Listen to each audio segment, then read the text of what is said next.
terrorism and foreign policy expert. She's also the editor-in-chief at the Foreign Desk and host of the Foreign Desk podcast. Ladies, welcome in. Great to have you with us today. Thanks. Good to be here.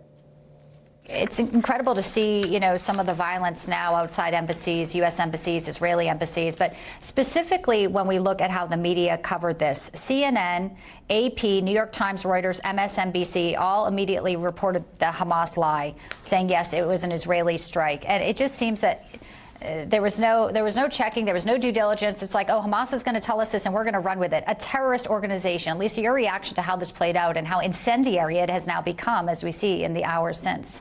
Yeah, just to juxtapose two pieces of information from this week, these are the same people who have been asking for the receipts on babies being beheaded. And all of a sudden they get this news about the hospital and they run with it without any verification, any sort of video. And then when the video does come up, Israel is a sovereign state. So they said, hold on, we're going to investigate. They come back with the actual receipts. There's video, there's audio. You can see that not only was it Palestinian Islamic Jihad's misfire, but it landed in a parking lot, meaning even the number of casualties is probably exaggerated. Look, it's not about the Palestinian people. I wish it were, because if there was a constructive conversation about how to save the Palestinian people, we wouldn't be where we are. This is pure terrorism. They're using the Palestinian people as pawns, as a political point, meaning the higher that death toll is, the better their narrative can be in the world, in social media. They can win the PR war, which is what they are after. They won't succeed, though. We do know that. There are outlets, of course, who will show that. But it's amazing the crowds that are gathering in one way, too, Kara, because, you see this and how much of a tinderbox it is. With the State Department is telling people get out of Lebanon. There's concerns about, how Hezbollah will respond via, Iran's next move. But it's true. And to Lisa's point, this is a war crime every day, where you have civilians right now, 200 people unaccounted for right now, somewhere in Gaza being held by Hamas. And, that is not the outrage here on the streets and the protests here. Incredible.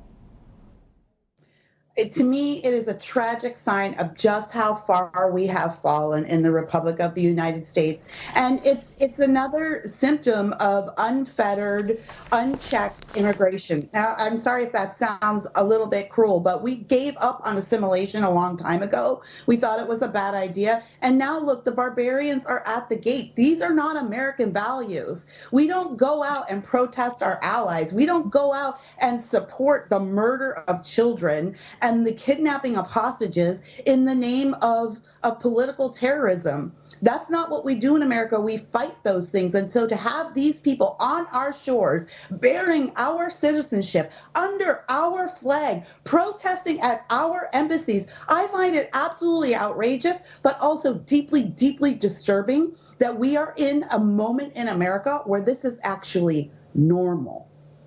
It's frightening. And the rise of anti-Semitism was already being reported by some, but now we are seeing just clearly how dangerous it is, how concerned people of the Jewish community are just about sending their children to school.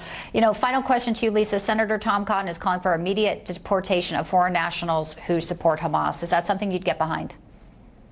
No, this is something that we saw in the aftermath of 9/11, but all of a sudden, we're watching people in head-to-toe Hamas gear on the streets of the United States. And to Kira's point, I wish I could hug you, Kira, because everything you said is so accurate.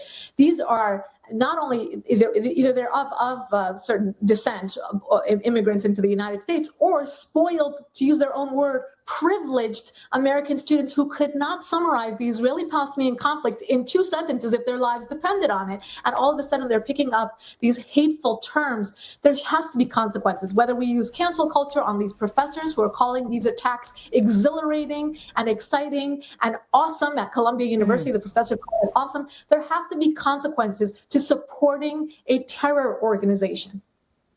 Yes, and to see, on the campus of UPenn as well, them tearing down pictures of Israeli hostages that are missing is just complete disgraceful in our country. Ladies, got to leave it there. Wish we had more time. Kira, Lisa, thank you.